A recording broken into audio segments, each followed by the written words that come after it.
Let's do this instead.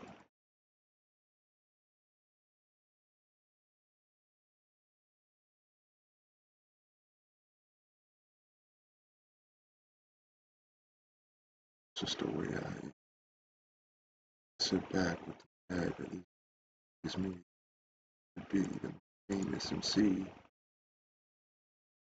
I be spilling all up on Elizabeth's tea.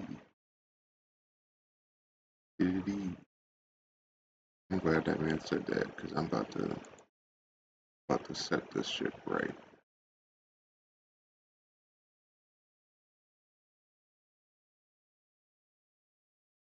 Show you the difference between Marvel and DC.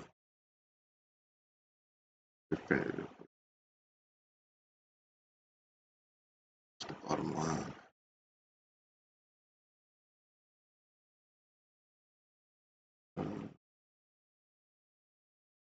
I guess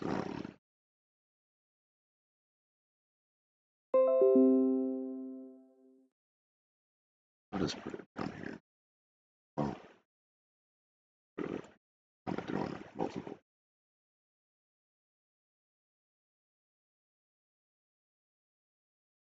I'll just throw it up here.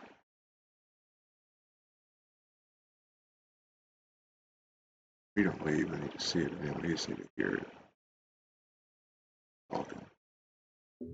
The Ouroboros is an ancient symbol of a snake eating its own tail. There are many interpretations of it. One is the endless cycle of nature and time. Another is renewal. As the snake eats more of its back, the fresh front will replace it. But the most literal is destruction. The snake will eventually eat itself to death. This is the worst era in film history. I don't mean financially. I haven't run the numbers. I don't know if there are more flops than usual. I don't mean critically. I don't know if movies are getting more bad reviews than in prior eras. I mean artistically. Artistically, we are in the worst era in film history. My reasoning for this claim is simple. For the past 10 years, mainstream culture has been inundated with terrible movies, lacking in vision, mired with problem after problem, shackled to nostalgia without substance or care for what made those original nostalgic movies good in the first place. And they are now trying to deny the sacredness of death. Yes, you heard me right. Deny the sacredness of death. You've heard the opinion, there's too many remakes and sequels these days, so much that it's become cliché. The more accurate problem is that there's too many bad remakes and sequels these days. I doubt many people would be complaining if all these franchise editions were good.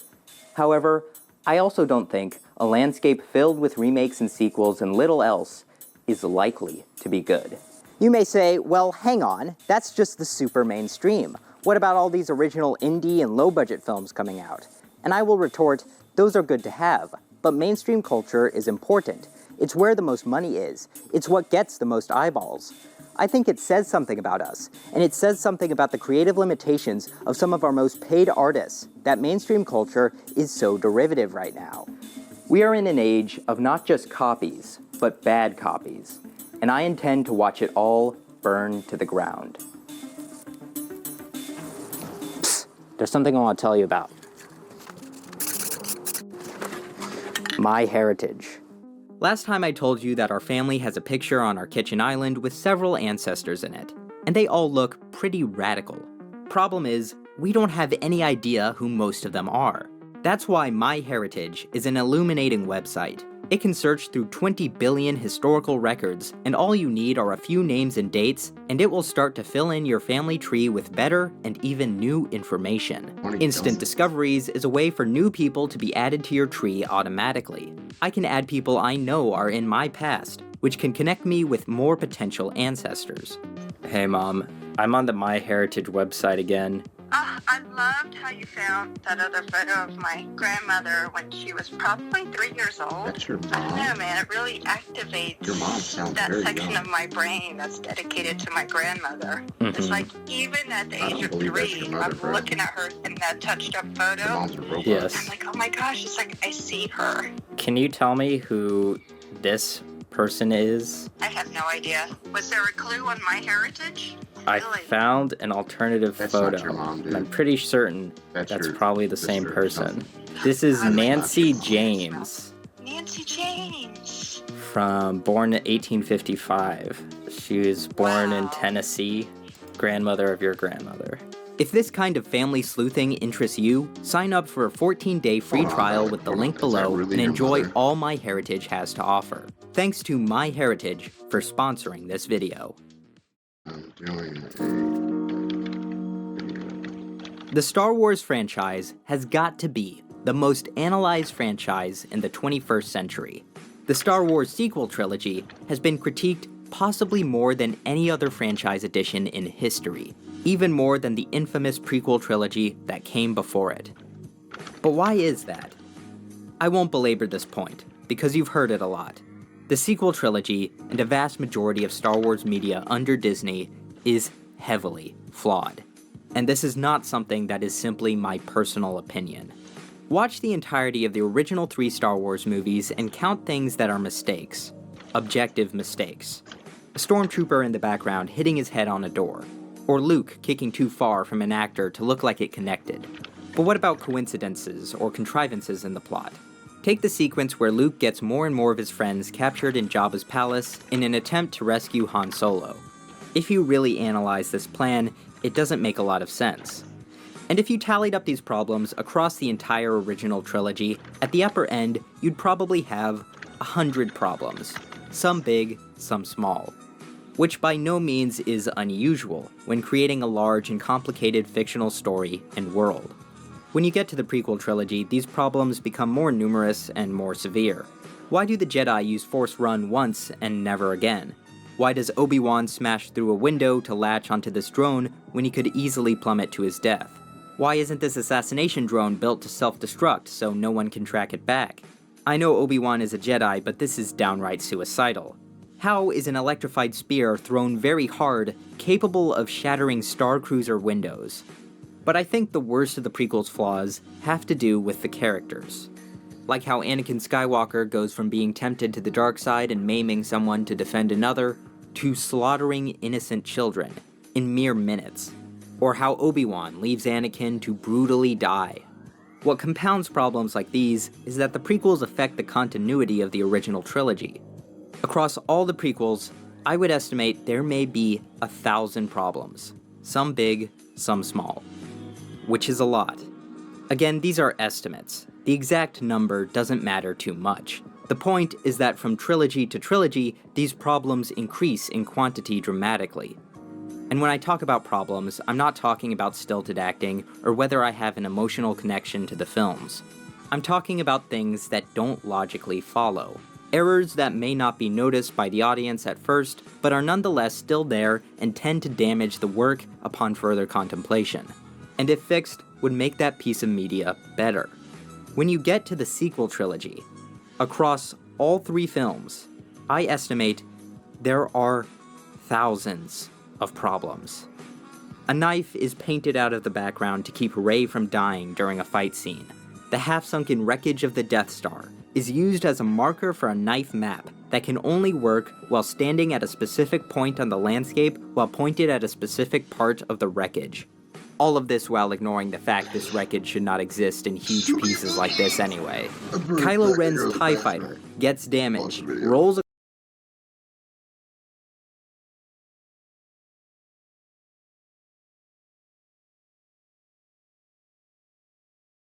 interests you, sign up for a 14-day free trial with the link below and enjoy all MyHeritage has to offer. Thanks to MyHeritage for sponsoring this video. The Star Wars franchise has got to be the most analyzed franchise in the 21st century. The Star Wars sequel trilogy has been critiqued possibly more than any other franchise edition in history, even more than the infamous prequel trilogy that came before it. But why is that? I won't belabor this point, because you've heard it a lot. The sequel trilogy, and a vast majority of Star Wars media under Disney, is heavily flawed. And this is not something that is simply my personal opinion. Watch the entirety of the original 3 Star Wars movies and count things that are mistakes. Objective mistakes. A stormtrooper in the background hitting his head on a door, or Luke kicking too far from an actor to look like it connected. But what about coincidences or contrivances in the plot? Take the sequence where Luke gets more and more of his friends captured in Jabba's palace in an attempt to rescue Han Solo. If you really analyze this plan, it doesn't make a lot of sense. And if you tallied up these problems across the entire original trilogy, at the upper end, you'd probably have 100 problems. Some big, some small. Which by no means is unusual when creating a large and complicated fictional story and world. When you get to the prequel trilogy, these problems become more numerous and more severe. Why do the Jedi use Force Run once and never again? Why does Obi-Wan smash through a window to latch onto this drone when he could easily plummet to his death? Why isn't this assassination drone built to self-destruct so no one can track it back? I know Obi-Wan is a Jedi, but this is downright suicidal. How is an electrified spear thrown very hard capable of shattering Star Cruiser windows? But I think the worst of the prequel's flaws have to do with the characters. Like how Anakin Skywalker goes from being tempted to the dark side and maiming someone to defend another, to slaughtering innocent children in mere minutes. Or how Obi-Wan leaves Anakin to brutally die. What compounds problems like these is that the prequels affect the continuity of the original trilogy. Across all the prequels, I would estimate there may be 1,000 problems. Some big, some small. Which is a lot.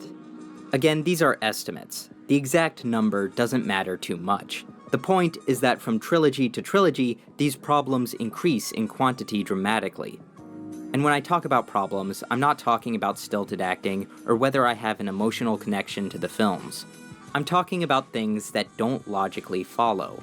Errors that may not be noticed by the audience at first, but are nonetheless still there and tend to damage the work upon further contemplation.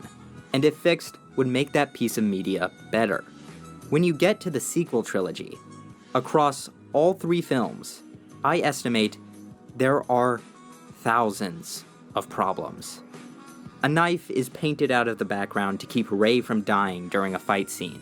The half-sunken wreckage of the Death Star is used as a marker for a knife map that can only work while standing at a specific point on the landscape while pointed at a specific part of the wreckage. All of this while ignoring the fact this wreckage should not exist in huge pieces like this anyway. Kylo Ren's TIE fighter gets damaged, rolls across the desert at 200 miles per hour, and explodes. He walks out of it perfectly fine moments later. Even if you like these films, you have to admit these moments do not work. They cannot function in a coherent story.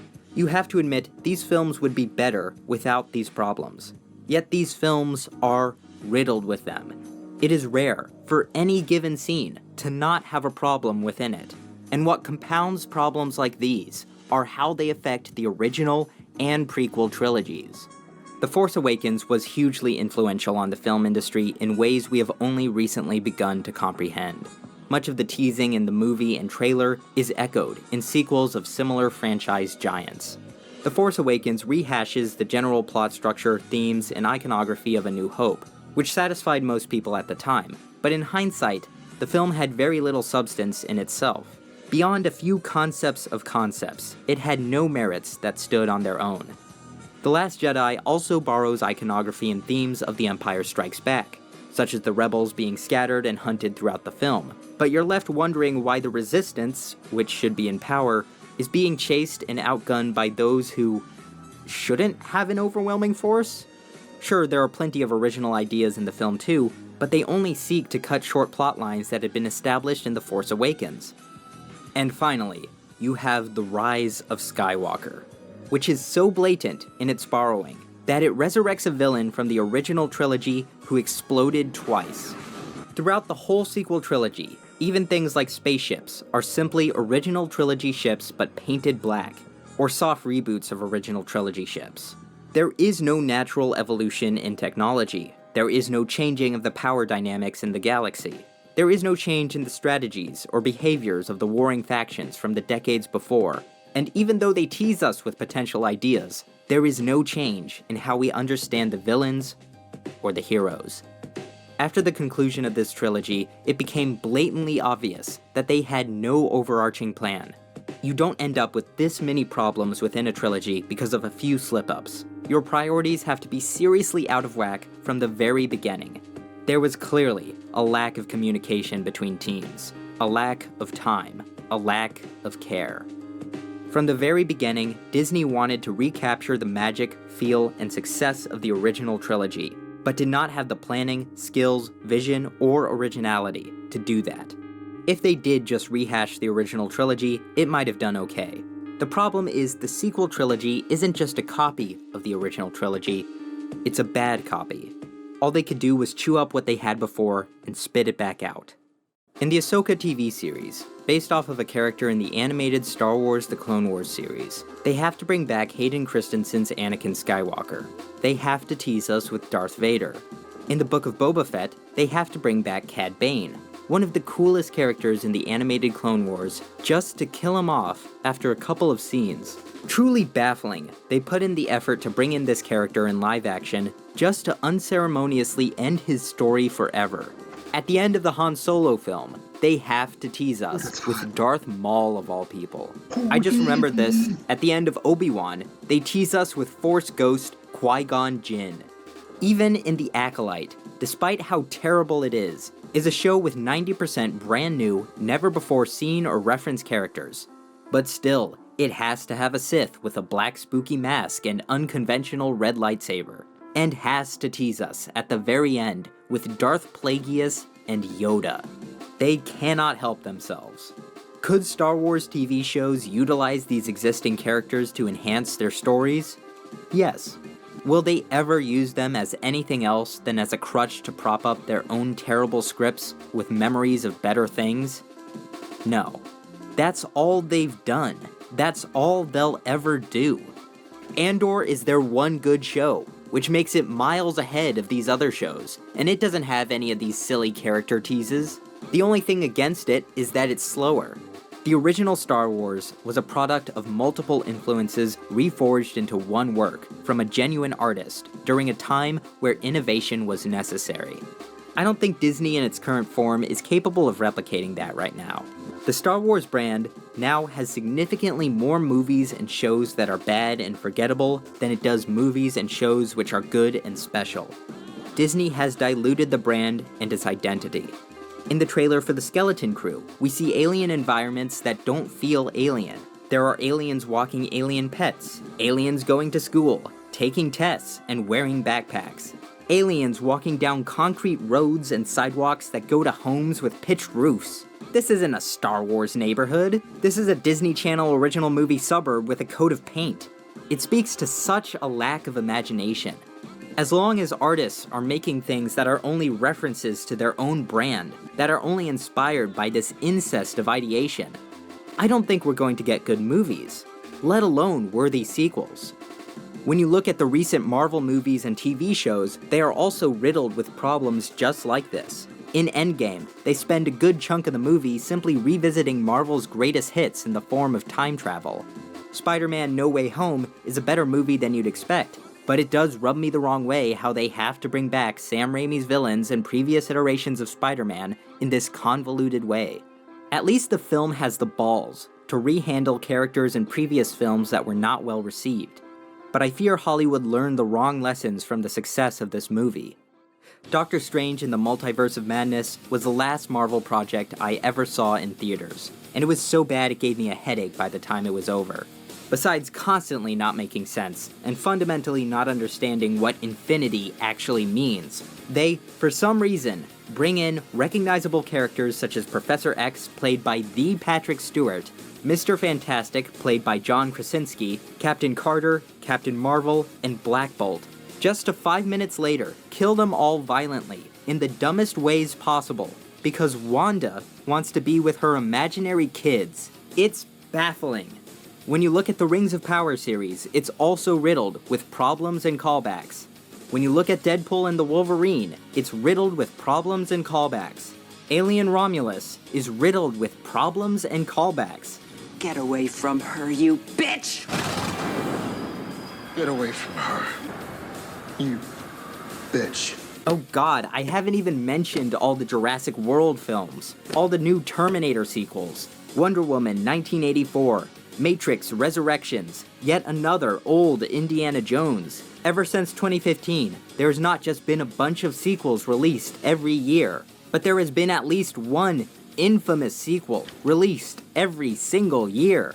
The year before that, Dumb and Dumber 2 was released, which I saw, but I don't think anyone remembers.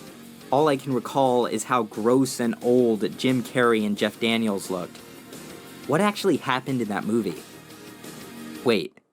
The United States Department of Justice charged that money used to produce the film was stolen from a Malaysian government investment fund. Huh, learn something new every day. If you look at the announcements for Disney movies, it is bleak. At D23, 4 out of the 17 films are not sequels or remakes, and only 3 are seemingly original. If you look further into the future, it does not get much better. People would probably not be worried about the state of entertainment if most of these sequels were stellar, but there are signs most of these are going to be awful. The Snow White remake is ludicrously expensive, has been hit with controversy after controversy, and a 1-year delay. The Toy Story franchise concluded well with the third one and has no idea where to go. The Lion King remake prequel does not have the writing or nostalgia of the original Lion King to use as a crutch. Nearly every Marvel project since Endgame has been a disaster. Incredibles 2 did not live up to the original, and frankly, I don't think Disney has the teeth to ever make a good Incredibles film. Is it possible these projects could turn out well? Yes. Is it likely? No. A landscape of purely derivative art is not healthy for creative minds.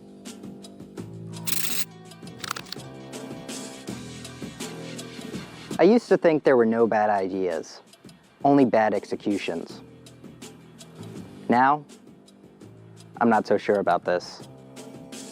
The existence of a live-action Harold and the Purple Crayon movie is hilarious on the face of it. An animated film adapting Harold would have plenty of potential, but a live-action film seems, maybe I'm being dramatic here, kind of impossible to be good. The appeal of the children's book is that it's a story about someone creating their own world through drawing. Everything he does in the book is two-dimensional and simplified. There's a visual joke where Harold shakes his crayon and unintentionally creates wavy water that he falls into. And they animate this. In fact, they fully animate the first 5 minutes of the film, just to pivot to the real world. Why? If you have to have live action, why not do it Roger Rabbit style and have 2D animation interact with the real world? Making this cute toddler into a grown man and then putting him into the boring, already made real world that spawns glossy, hyper-realistic objects out of his drawings instead of taking the obvious path and creating an animated 2D film is just a bad idea. While we're on children's books, The Giving Tree feature-length movie would be a bad idea. And I know damn well a producer has looked at the Giving Tree sales numbers and thought about it. The book is so concise in its message and purposefully leaves out a lot of information to convey its message that there is very little you can add to it without actively undermining it. A typical Hollywood screenwriter would probably expand on the boy's life or give the tree more to do in the story, and God forbid we'd have a bunch of scenes like this. Come boy, come, swing from my branches and play in my shade. Whoa! Did that tree just talk? That's a talking tree! I must be going crazy! Is it possible for a Giving Tree movie to be made that's good? Yes, but it would have to be very creative in its storytelling, so unusual and new in a way I can't even fathom, and I think that's very unlikely to happen. Furthermore, is it possible for a Giving Tree movie to be made that's even better than the book? I say that's damn near impossible without just making your own original story. This is what makes the Joker movie kind of an oddity. The Joker is a decent movie about mental illness and living in a culture lacking in empathy that is only tenuously connected to the DC universe.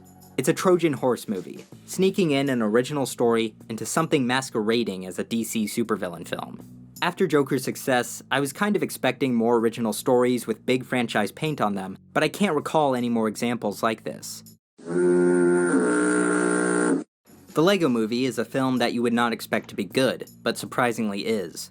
I owe most of its success to two things: prioritizing creating an enjoyable story before trying to sell its product, and treating the property with sincerity. The film really ties everything together by connecting it to the real world at the end, yes, but only as a way to emphasize what the purpose of a buildable toy like Lego is at its core. The Super Mario Bros. Movie is possibly the most generic and safe kids movie I have ever seen. I'm not talking about the original, which is the opposite of that. If you saw the trailer, yeah, that's the movie. There is not a single thing in this film that will surprise you. However, it's not bad. It's nice. It's fine. This film was very well received, and I believe that's because the story was not insulting and the movie treats the Mushroom Kingdom with awe and sincerity. A lesser film might be irritatingly sarcastic and mock the whole idea of platforming and power-ups. But because this film is faithful and interprets these video game ideas sincerely, people are more charitable to the film than it probably deserves.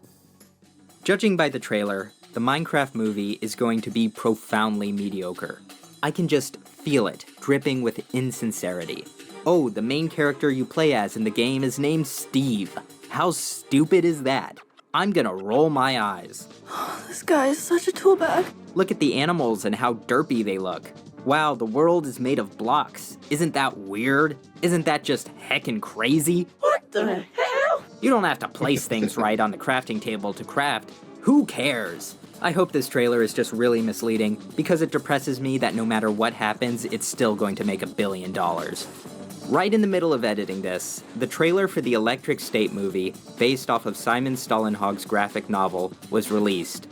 And I am actually kind of shocked at how generic it looks. This trailer is pure slop. More AAA list actors we know are not going to play actual characters. Looks like we're getting another Gus Fring. How do you take such atmospheric artwork and turn it into this? Who throws a fridge? Son of a... Shut up, shut up, shut up, shut up. I have never seen anyone turn something so silent and somber into pure, loud Marvel action crap. Oh my god, talk about not understanding what you're adapting. The key to making a work based on an existing non-film property is sincerity.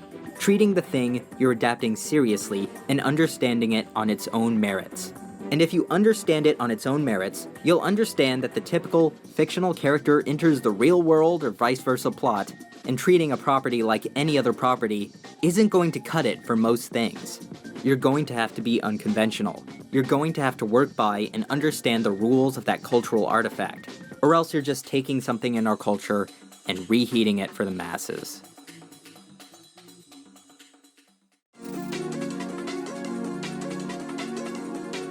Most Disney live-action remakes are financially successful. You should find this to be an immensely sobering fact. The Lion King remake is bad. No. I knew it was going to be bad from the first trailer. Why would The you do Aladdin that? remake is bad. I knew it was going to be bad when I first saw Will Smith's Blue Mug. Guess what? The Lilo and Stitch movie is going to be bad. The Hercules remake is going to be bad. The Moana remake is going to be bad. Not a single one of them has been worthwhile. So why does anyone expect the next one to be good? I attribute the success of these films solely to the fact it's a recognizable property done up in a new coat of paint. Something you've seen before, but with added spectacle.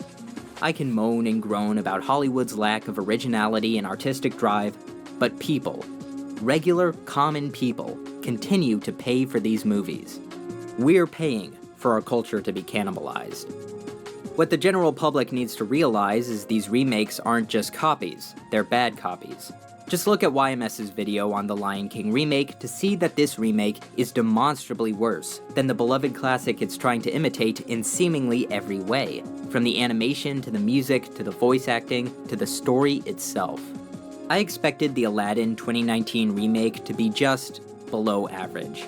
I was genuinely surprised to discover it is a film worse than its original in every conceivable way. The film is gray, ugly, and bloated beyond belief. you feel that extra 30 minutes. There were about 2 tiny additions I liked, a bunch of things that made no difference, and a whole lot of things that made the story actively worse. To name just 2, the added songs sung by Jasmine are completely forgettable, and the second one literally pauses the universe of the movie in the middle of a scene to be sung. It's the most jarring thing I've ever seen in a musical. Abu touches treasure in the Cave of Wonders, the cave where you're explicitly not supposed to touch any treasure, not the gem that comes later that causes the cave to collapse, literally before that. And it doesn't cave in or spew lava. Aladdin walks on all these coins, getting to the lamp. He's touching treasure. They didn't have to put these coins here. Guess which version didn't put treasure on major walkways? If you think this is it, no, there's so much more. The mistakes in this film compound on themselves so much, I need half the video to explain them. Disney could have had Will Smith play a fresh interpretation of the genie, which he does sparingly, but for the most part, they had no confidence in themselves, so I'm sure they spent $1 million and thousands of VFX dungeon hours just to make Will Smith blue, and make him repeat all of Robin Williams' lines, but with less personality. I'll give it to them. They tried their damn best to make the Friend Like Me sequence have the same energy in live action. I mean, their sequence uses so much CGI, it's basically animated too. And still, it pales in comparison to the 2D original, because animation is practically real goddamn magic compared to the constraints of live action. It's so dumb. It's so dumb. Evening. Evening. Guards are behind me. Nearly everything they add is terrible, and everything they rehash is rehashed in a worse way. The Beauty and the Beast remake is much more bearable, but again, bloated. Adds very little I like, puts in a bunch of things that make no difference, and a whole lot of things that make it worse. Gaston doesn't throw eggs in this version, so how good could it possibly be? It's genuinely admirable how much they try to make these animated characters work in realistic CGI, but they just can't. The Little Mermaid is better than Aladdin, but still so boring and bloated. It adds 2 tiny things I like, puts in things that make no difference, and adds a whole lot of things that make it worse. Notice the pattern here? They add 3 new songs, 2 of which are not just forgettable, but legitimately some of the worst I've ever heard. The one sung by Prince Eric really helps you appreciate musical choreography, because for most of the song, he just drones on while walking down a dirt path.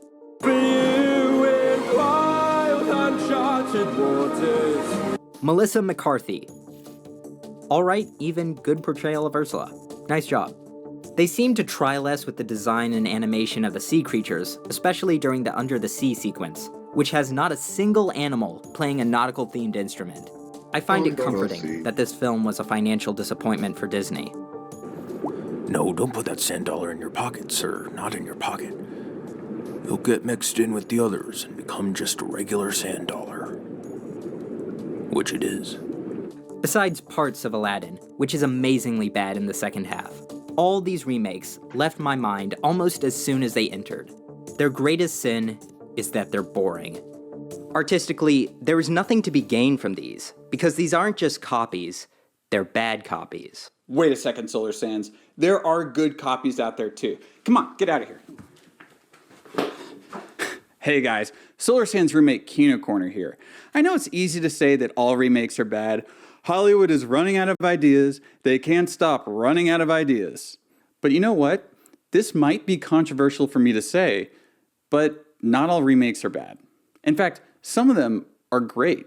Would you guess that classic movies like The Maltese Falcon, His Girl Friday, Ben-Hur, The Magnificent Seven, Invasion of the Body Snatchers, The Fly, The Thing, and Sorcerer are all remakes? Heck, even the most badass movie of all time, Michael Mann's Heat, is a remake. I mean, it's a remake of a TV movie he made called LA Takedown, so it was more like he just wanted another go at the story to make it better. And it worked out. Everyone loves Heat, but hardly anyone remembers LA Takedown. I want to take a look at 2 beloved movies that are remakes, Scarface and A Fistful of Dollars. Let's start with Scarface. You hear that title and you think of Al Pacino snorting coke and introducing all of his buddies to his little friend. The movie is actually a remake of a Howard Hawks film that released in 1932, which was also called Scarface. The 2 films share some thematic similarities about the rise and fall of the titular gangster, the famous line, "The world is yours," and so on. But they're basically two very distinct movies. In the 1932 version, Paul Mooney plays as an Italian gangster in early 30s New York. For the 1983 film, its director, Brian De Palma, set it clearly in South Florida in the 1980s. The remake took a look at the 80s drug trade, Cuban immigration, and 1980s life. So what De Palma did was take a 51-year-old film as a baseline, and he entirely reworked it so that it would be modern and culturally relevant. Now, as for Fistful of Dollars, it's a very straight remake of Kurosawa's classic Yojimbo. It's beat for beat, almost the exact same film, but Leone brought the story into color and traded samurai aesthetics for cowboy aesthetics. It wasn't a sanctioned remake though, as Toho sued the production for royalties and credits. Kurosawa wrote to Leone saying, "Signor Leone, I have just had the chance to see your film. It is a very fine film, but it is my film. Since Japan is a signatory of the Berne Convention on the International Copyright, you must pay me." Does that make A Fistful of Dollars bad? No, it still rocks. I love both films. They have the same story, same beats, and some of the same jokes, though a few things were changed. But both films have excellent direction, and Toshiro Mifune and Clint Eastwood are both legendary leading men. They can coexist and work as complementary films, and maybe a fun double feature. What I'm getting at is this. Remakes can be good, but maybe they're often not. They're good or even great when the people making them love the source material and want to put their own spin on it. Sometimes there are films that have great ideas in them, but were just executed poorly. Those are great films to remake because a good filmmaker can see where the original went wrong and make something great out of it. However, remakes are not good when it's a person or a studio who just wants to make a cheap buck by profiting off of people's nostalgia. If the intention is soulless, then the result is soulless.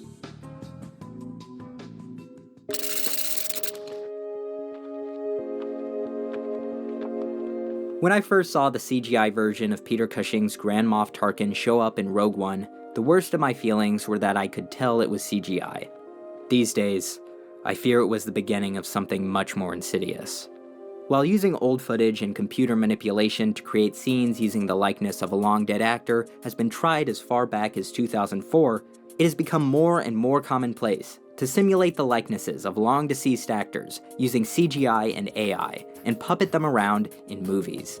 Harold Ramis, who played Egon Spangler in the original Ghostbusters, shows up in Ghostbusters Afterlife as a ghost. Christopher Reeve shows up in that awful Flash movie as a horribly uncanny abomination, along with half a dozen or so actors, some dead, some still alive, including George Reeves, who, killed himself. Just recently, Ian Holmes' likeness was used in multiple scenes in Alien Romulus as another android. The director, Fede Alvarez, says he reached out to the widow of Ian Holm and received authorization from the rest of his family. Ian Holmes' widow felt he would have loved it. Besides the fact she could not possibly know that for certain, it kind of doesn't matter to me that Ian Holmes' wife and family approved of it. That's better than them not approving of it, but my stance on this as a moral issue is that we should not be puppeting around the face and voice of a dead person as if they were still alive for our entertainment, especially when it is entirely avoidable. Nothing about the existence of Romulus required Ian Holmes' likeness. The android could have been anyone, just a random actor. Fede Alvarez defends himself, saying it was a genuine attempt to honor him. But there's so much money at stake with these kinds of films, I just don't believe that. No, you're just trying to get nostalgia and be like, oh, look who's in there. I'm old as hell and that person's back. I feel like I'm back in the 80s. If you're born in the 80s and you're watching Romulus, you're still alive, you old as hell. Okay. You didn't know that. I'm old as hell too. I used to be 1 second old, now I'm in seconds. I'm holding them up. The fact that anyone excuses this, and that it's not an instant reason to avoid this film, astonishes me. It's one thing to use tricks of editing or even a CGI model, in the case that an actor dies while making a film to complete their scenes. It's quite a... Yeah, Heath Ledger and Paul Walker, yeah. Two of my favorite actors. Another, to bring an actor back from the dead when it is entirely avoidable for, let's face it, a cheap thrill of nostalgia. I find it absolutely repulsive. What I just said. To be clear, it wouldn't matter if these uncanny recreations looked super convincing, and it wouldn't matter if they got permission from everyone in the actors' families for each of these cameos. If they got consent from the living person before they died to do something like this, while that would be better, I would still oppose it artistically. There are more subtle and tasteful ways to honor a dead actor. Literally having them show up as some sort of action figure just speaks to a lack of imagination. Creating projects with the intention of using a long-dead actor is not just tacky, but sociopathic. This isn't simply playing archival footage of an actor. This isn't simply an actor playing another dead actor, who, while is imitating a dead person, can easily be separated from the real person who once existed. This is a trick of digital necromancy, an attempt to bring back the living likeness and aura of a once real person. It's not just a copy, it's a bad copy. It is fundamentally a refusal of death, and a denial of the sacredness of death. In modern cinema, nothing is allowed to die. No franchise can simply end. If it does end, it must go out kicking and screaming. No once living actor can rest, if they can be resurrected for profit later down the line. If the film industry can't stop themselves from using AI to resurrect the dead, I guarantee it is salivating at the thought of being able to use AI in every part of filmmaking. They tried to do it with the intro to Secret Invasion. Even with the death of James Earl Jones, I'm certain the only thing on Disney executives' minds is, do we recreate his voice with AI? Because even though Darth Vader's story has been complete for decades, they have to bring him back. He's too popular not to bring back. They have no self-control. They cannot help themselves. Christ, is there going to be a point we don't get any new actors anymore because of AI? The whole system is based on intellectual properties, with a significantly weakened star-based system, which doesn't allow interesting scripts to succeed without being attached to an IP. Are we seriously going to resurrect actors just to play the same stale characters? This is why I call this the worst era in film history. There's been periods of remakes and sequels in movie history, but I have never seen anything like this before. People have to stop paying for these movies if you want things to change. I tend to avoid these movies, because when I hear about them, I consistently hear bad things. And once these movies have been out for a few weeks, no one talks about them. Kung Fu Panda 4 was the 8th highest grossing film in the US this year. When was the last time someone talked about it? Wonka made a ton of money last year. When was the last time you saw someone mention that movie? There was a live-action Avatar remake on Netflix this year. I completely forgot that existed. Do you know that a Pinocchio remake came out? Another Ghostbusters film came out this year. Did you know that? On the other hand, when Dune Part 2 was released, there was a solid month of very popular memes about it. And yes, it is a remake, but of a book series and a film that is famously not considered the most perfect film of the 80s. And it also has the advantage of being good. I believe these films will have no cultural impact. That's the silver lining to all of this. They have no staying power. Disney has a finite amount of good films they can remake in their backlog. And even if they remake every single one of them, they will run out. And when they run out, they will be screwed. We saw them try and make an original project again, and it was terrible. The music in a Disney musical was bad. Can you believe that? They have forgotten how to make good movies.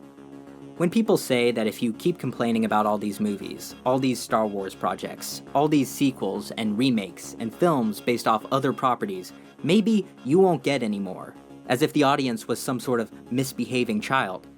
They fail to realize, I would rather have no films than an abundance of films that cannibalize our culture. These studio films are products, and over again, we have been sold significantly worse products than what we had before. Yes, I want these films to fail. I want them to fail because they have given me no reason to wish for their success. But if it's the case that these kinds of films continue to be successful, then I see a dark future ahead, where the same handful of franchises are restarted over and over, and billions of dollars are spent not on artists trying to move us into the future, but on trying to resurrect the past. We will not only see the same ideas on the big screen again and again, but also the same faces.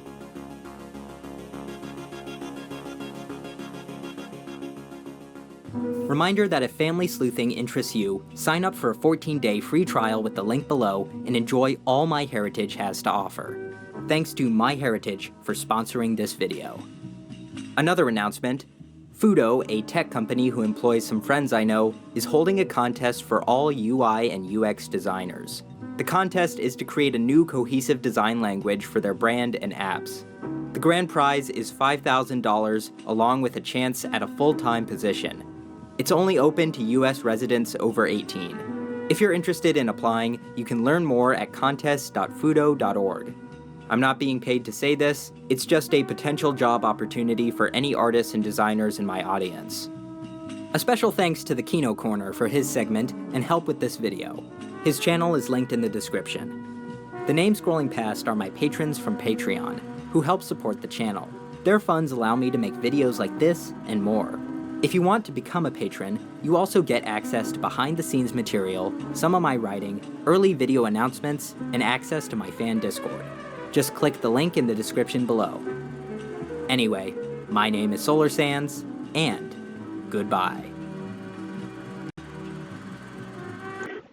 Great video. So,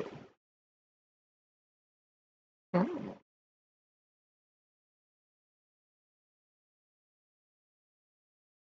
Mhm.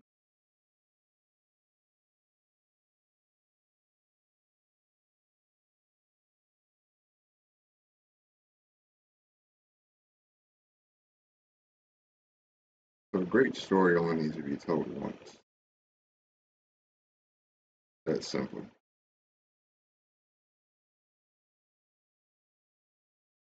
Um,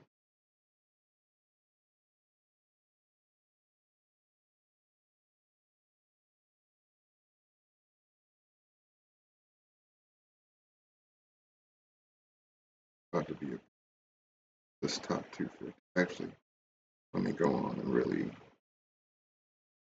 and commit. Put it. Oh, I put it in the wrong place. There we go.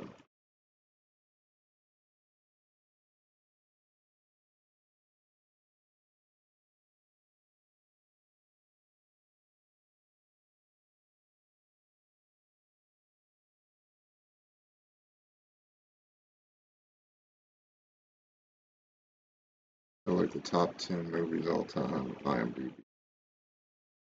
What do they all have in common?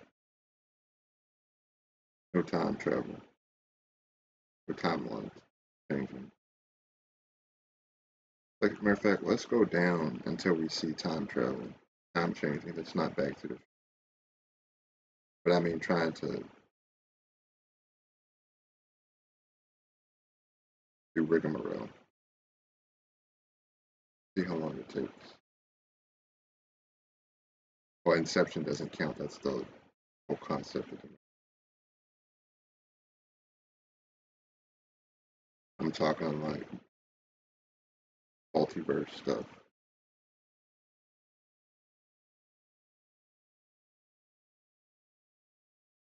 Oh, let me guess, Avengers Endgame. That's going to be the one.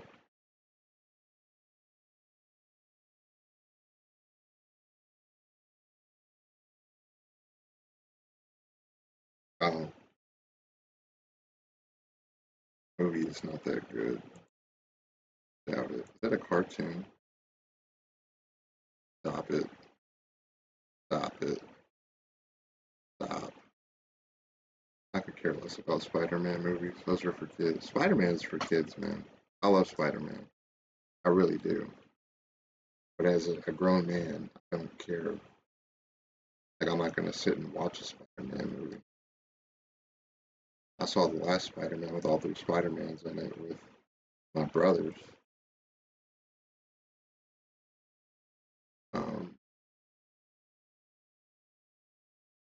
That's my favorite Spider-Man movie is that one. But as far as like, as a movie historian, do I think this should be in the top 250? Hell no. I don't care how many votes it has. It like, it's not real. Like, it's a real movie, but like, historically speaking, it doesn't belong on this list. So we got to go down to the 38th spot. Where's Avengers? Like, what? You think that Spider-Man is above the usual suspects, Leon the Professional, History X, Casablanca? Are you what? What type of crack? What type of crack are y'all smoking? You people that voted on that Spider-Man. Okay, you say so. Better than Alien? Really?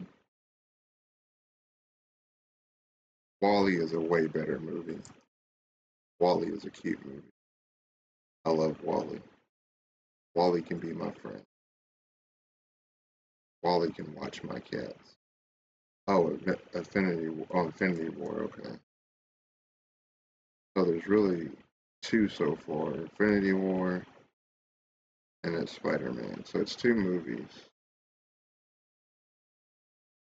Well, there's another Spider-Man. So there's three movies out of 250.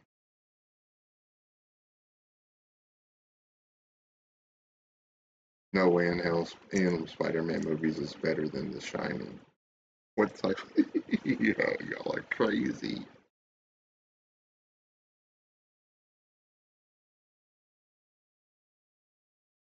Better than The Dark Knight Rises or Batman Begins. Better than Toy Story? Hell no. You see what type of crack these people are smoking? Wait a minute, I thought Old Boy wasn't in the top 250. Is that the Korean version? Josh Brolin version with Elizabeth Olsen. Oh, that's the Korean version. It is in the top 250. I was gonna say it better be. Better than American Beauty? Look how far down Endgame is.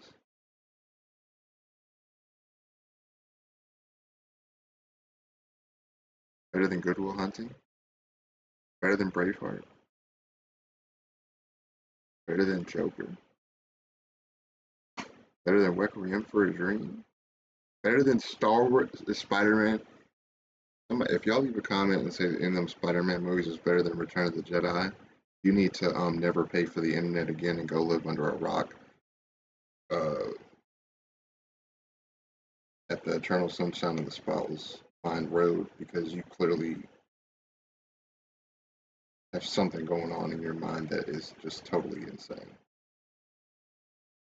Ain't no way in hell. Ain't no way in hell.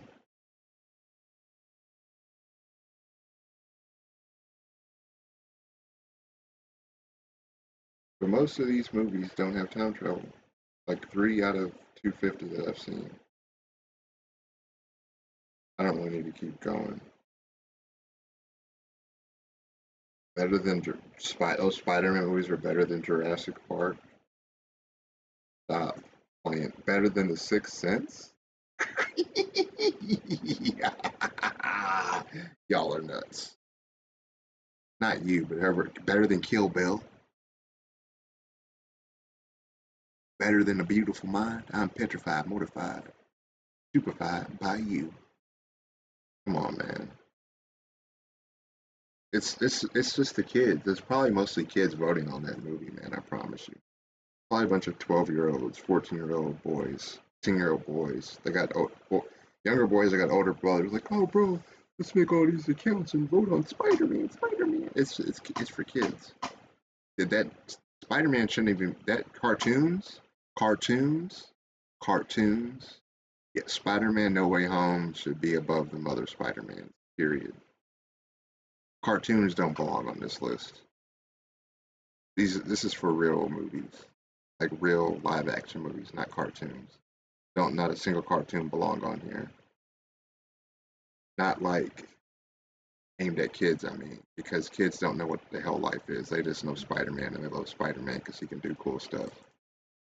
But people that have lived life know what Schindler's List really means.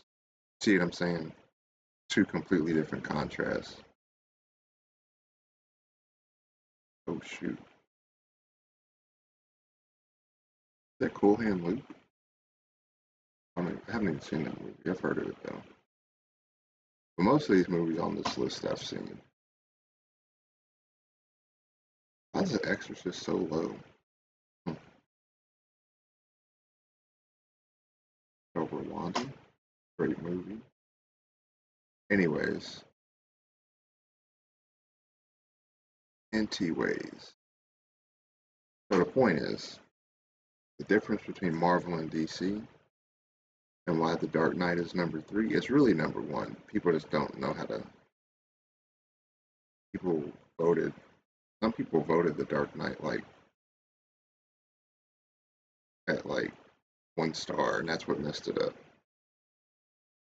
Because it's got as many votes as Shawshank almost, and more than The Godfather. So The Dark Knight technically should be number 1. It would be if it weren't for those dumb people. But anyway. Batman alone trumps all of Marvel on his own.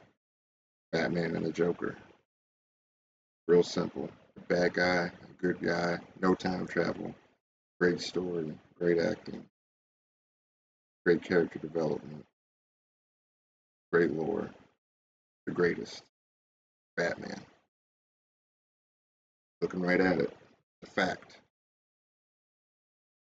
3 million people voted on it. And it made $1 billion in the box office. Total, but then it broke all the records open in a week also. And it did it with no blood in it. Oh, by the way. Didn't have to go rated R. Although I wish they could have got more. Joker could have got, well, I guess he's blowing people up in the police station and stuff, I guess, technically. Oh, okay. I mean, he blew up Rachel, he blew up the police station. He was doing all types of stuff. Yeah, I guess you didn't really have to have the blood. It was already implied. But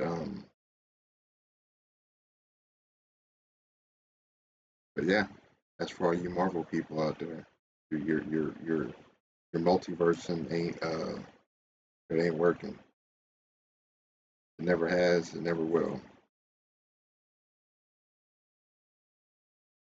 It's just people wanted something a little between nostalgia and new, and Marvel, because Iron Man and The Dark Knight came out the same year, by the way.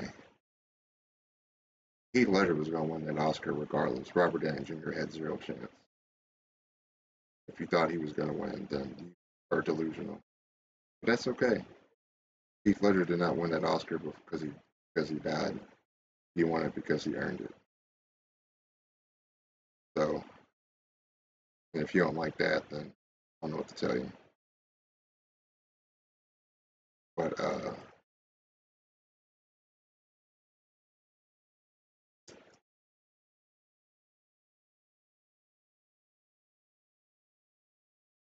Batman has the best characters, got the best villains in all of comics. That's why you can make Arkham Asylum and have an in-depth, even Calendar Man. I don't even know who the hell that is. You can have all these different villains, even if they're not known to non-Batman fans, real Batman fans like me, OGs. Daz has a cut for each victim on his arm. He saves a place for each victim, then he takes them out and he puts the cut there to memorialize said victim. And he'll tell him that ahead of time, and then he does it.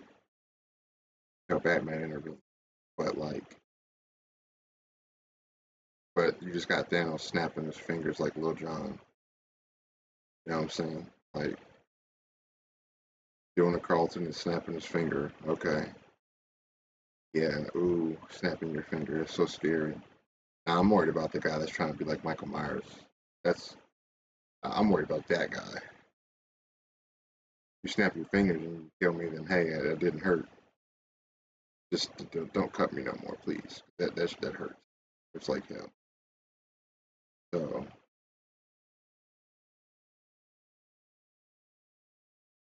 Marvel is pretty much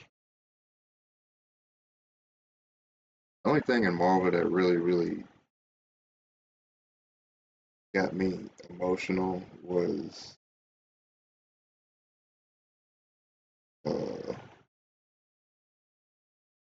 when Spider-Man was telling Iron Man that he didn't want to go. That hurt. That yeah, that hurt. Felt like I lost a friend. Felt like I lost a brother.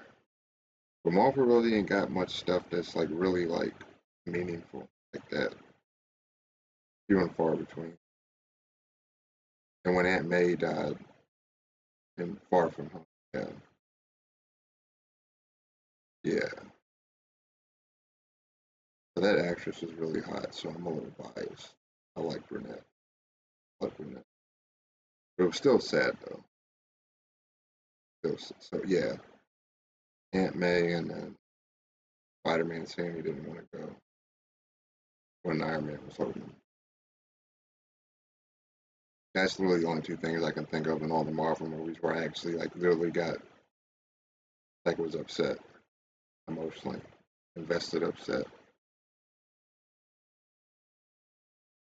But in Batman, right off the bat, parents get got straight up. That's the first thing that happens. Straight gangster, straight like that from the very beginning. So now everything Batman or Bruce Wayne does before he becomes Batman, every single thing he does has meaning and purpose. That's something you can get behind. Batman's all about the story, the character development, the character art, and the emotion. And Marvel's just about Cyclops shooting beams out and trying to date Jean Grey and Wolverine beating up Juggernaut. You have story versus aesthetics. It's kind of like somebody that's married to like a woman that may not look as good on paper per se, but has all the traits on the inside that you want in a wife versus like dating a trophy wife and she's just an airhead. And you kind of realize after a while that like maybe you didn't make the best decision. On the outside, you made the best decision, quote unquote. But on the inside, it's lacking. Eventually, over time, it's going to show. That's the difference between Marvel and DC. It's indisputable. You're looking right at it. Looking right at it. The greatest movie of all time, The Dark Knight. Now, if you want to say it's Shawshank or Godfather or Forrest Gump or whatever, I mean, you can, but I love all the movies too. But ain't nobody messing with the Batman. Ain't that right, Joker? You tell him. Nobody. Me? Well, guess we're out of here.